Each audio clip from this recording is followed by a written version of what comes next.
Saat ini sedang ramai dibicarakan tentang senjata atau bom termobarik. Apa sebenarnya senjata termobarik itu? Bagaimana cara kerjanya? Dan seperti apa efeknya? Kita akan bahas dalam video ini. Pertama, kita mulai dari terminologi termobarik. Termobarik diambil dari bahasa Yunani kuno thermobarikos. Termo atau termos artinya panas.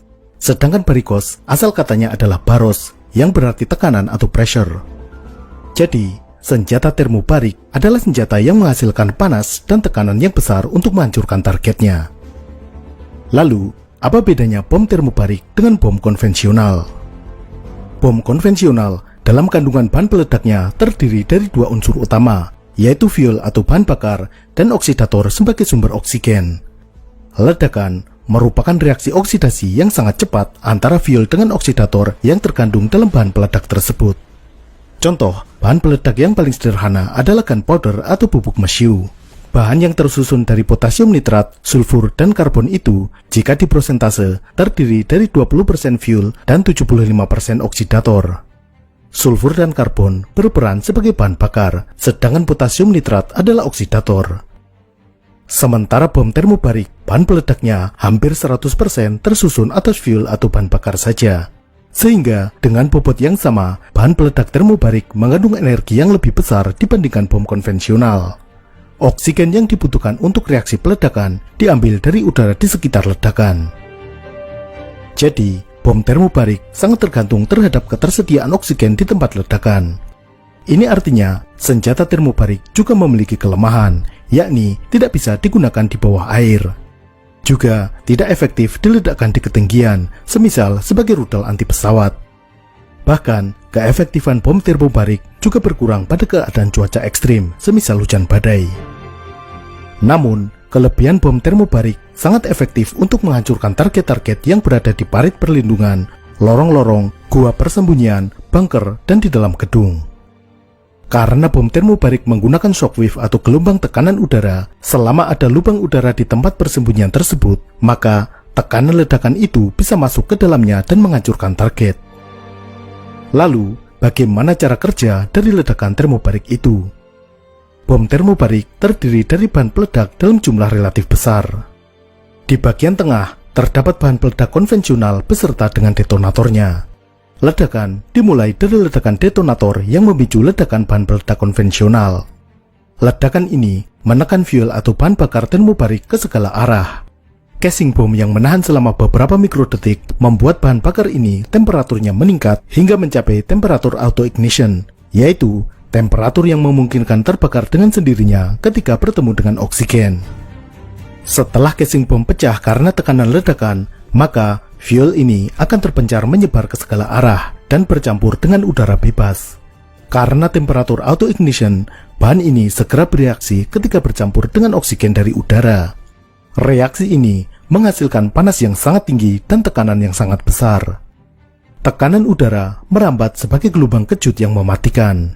Durasi gelombang kejut pada ledakan termobarik ini lebih lama dibandingkan bom konvensional. Ini karena reaksi terjadi secara kontinu di udara bebas. Meskipun selisihnya hanya beberapa milidetik, tapi menghasilkan efek yang berbeda. Efek ledakan termobarik ini pada manusia bervariasi tergantung jarak dari pusat ledakan. Di dekat pusat ledakan, tubuh akan hancur berkeping-keping. Sedangkan pada jarak yang lebih jauh, bisa berakibat kerusakan organ dalam, gegar otak, luka bakar, atau kerusakan panca indera. Gelombang kejut yang merambat meninggalkan kondisi vakum di belakangnya atau disebut sebagai rarefaction. Setelah reaksi ledakan selesai, tekanan yang tadinya naik drastis kemudian langsung turun secara tiba-tiba. Ini menyebabkan kondisi vakum yang menyedot udara ke bekas pusat ledakan. Sehingga bom termobarik ada juga yang menyebutnya sebagai bom vakum. Varian lain dari bom termobarik adalah fuel air explosive atau FAE.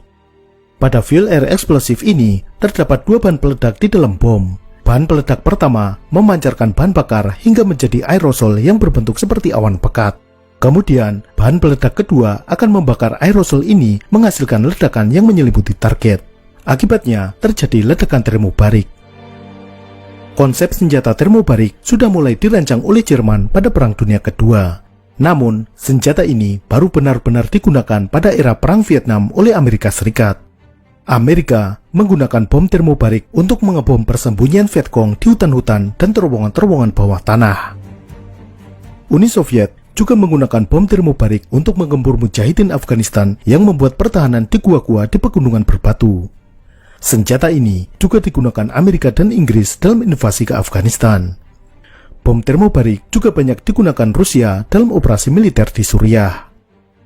Senjata termobarik tersedia dalam berbagai bentuk dan ukuran, mulai dari senjata yang dapat dipanggul personel infanteri, hingga yang harus dijatuhkan dari pesawat pembom yang berukuran besar.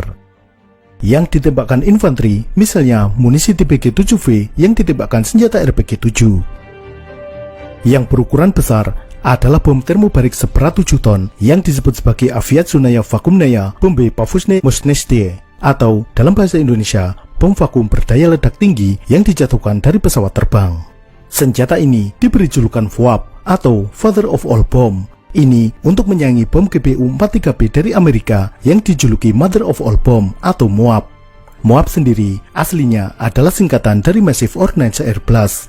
VOAB dengan hulu ledak 7 ton menghasilkan bentuk ledakan seperti nuklir dan mengakibatkan kerusakan yang parah. Meskipun sebenarnya meledakkan 70 bom berbobot 100 kg lebih efektif daripada meledakkan hulu ledak 7 ton di satu titik. Tapi, efek ledakan yang besar tersebut memberikan dampak psikologis yang besar bagi musuh. Jadi, senjata termobarik seperti VOAB ini lebih kepada senjata untuk memberikan efek psikologis. Gampangnya, untuk membuat musuh kena mental. Senjata termobarik juga dibuat dalam platform peluncur roket multilaras. Sistem andalan Rusia adalah TOS-1 Buratino. TOS merupakan singkatan dari Tiezolaya Agnemyetna Sistema, yang secara harfiah berarti sistem peluntar api berat. Sedangkan Buratino adalah versi Rusia dari tokoh dongeng Pinocchio.